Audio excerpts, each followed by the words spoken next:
El queso es un alimento rico en proteínas que al combinarlo con hierbas podríamos potenciar aún más sus beneficios. Hoy nos acompaña en esta mañana la nutricionista Adriana Herrera para contarnos justamente cuánto nos puede ayudar el queso. Adriana, muy buenos días y cuéntenos cuáles son los principales aportes del queso en nuestra nutrición y por supuesto que en nuestra salud. Hola, buenos días.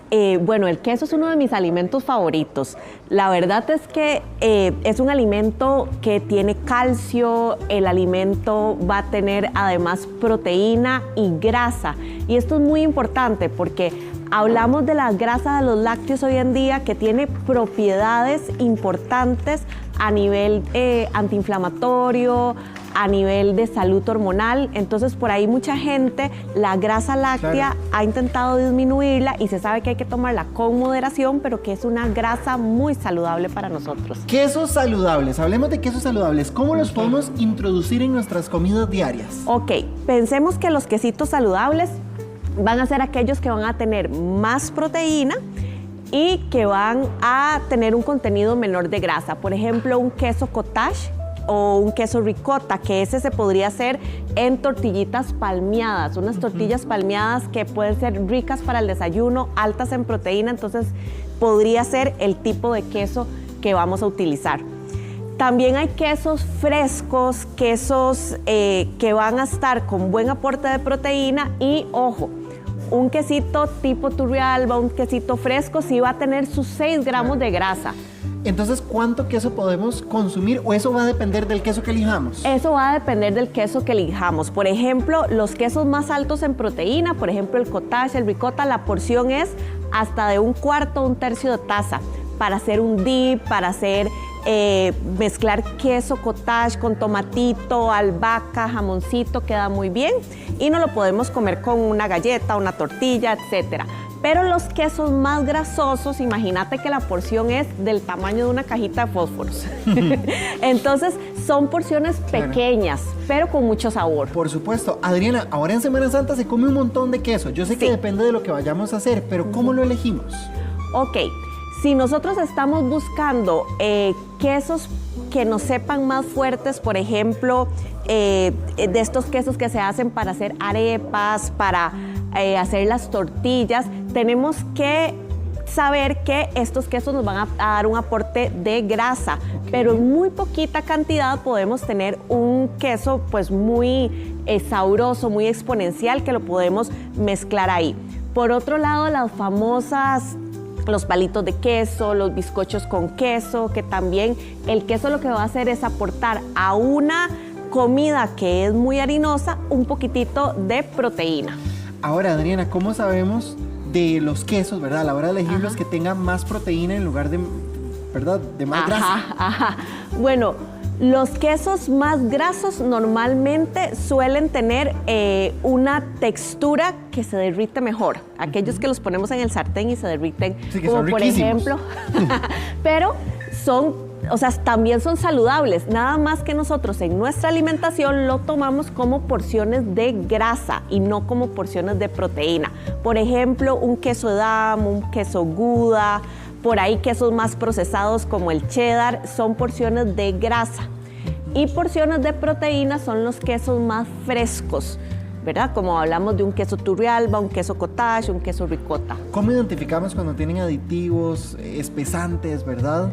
Bueno, muy importante, leer las etiquetas cuando compramos, si es en el supermercado, cuando compramos el queso, porque muchas veces nos damos cuenta que eso es como una imitación de quesos, por ejemplo, quesos americanos o quesos amarillos, que su primer ingrediente no es la leche de vaca. Entonces uno dice, si el queso viene de la leche de vaca o la leche de búfala o de oveja, y pues, ¿esto qué es? Y normalmente es porque es un alimento muy procesado. Hablemos de los quesos con especias, por ejemplo, cuando vemos en el supermercado con orégano y tomillo. Deliciosos son y además recordemos que las especies nos ponen un componente medicinal, antiinflamatorio y esto es una manera de darle un sabor diferente al queso, pero también obtener las propiedades, por ejemplo, del orégano, de la albahaca, entonces va a ser una excelente opción. Ok, entonces si hablamos de las propiedades del orégano y el tomillo, eso entonces va a potenciar aún más nuestra porción de queso. Exactamente, digamos. por supuesto. Recordemos que en la nutrición hay dos componentes que nos van a dar antioxidantes y beneficios medicinales. Uno son los vegetales, que es la base de nuestra pirámide nutricional que nos ocupamos meter donde se pueda.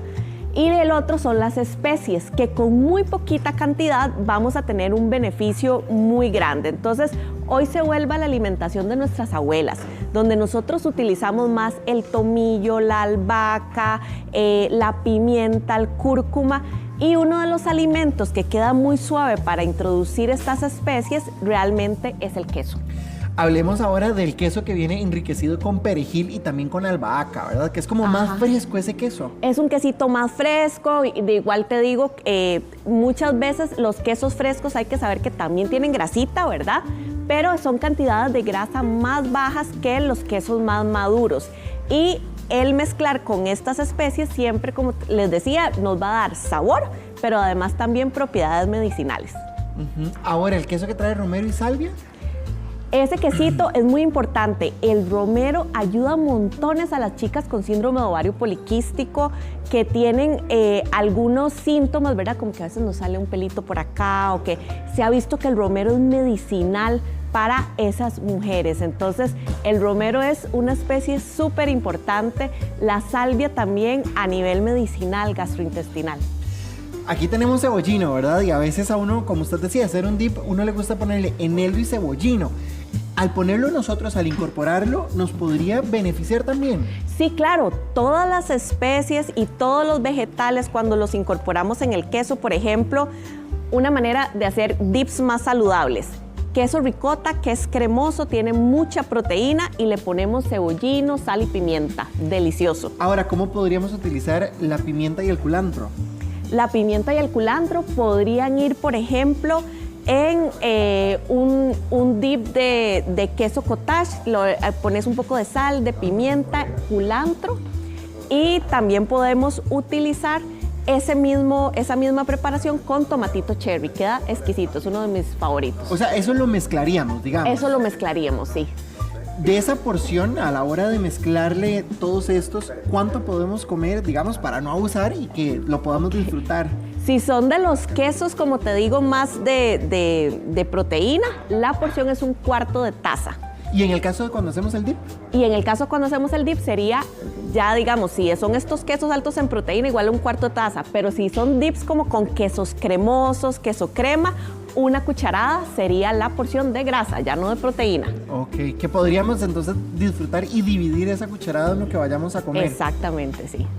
Ahora bien, por ejemplo, cuando comemos este otro tipo de preparaciones, que combinamos el queso con el carbohidrato que es la tortilla, en este caso en freidora de aire, por eso los palitos, una prensada, como diríamos popularmente, ¿cuánto queso le podemos poner? Una prensada es de los desayunos que yo más utilizo en mis planes nutricional, porque son fáciles y fácil de llevar. Normalmente 60 gramos de queso, que sería como el equivalente a 2 cajitas de fósforo, en una prensada tendría 14 gramos de proteína, depende del queso que usemos. Perfecto, ya es Adriana Herrera, nutricionista, que nos acompañó esta mañana. Muchas gracias, Adriana, muy amable. Muchas gracias a vos, gracias a todos.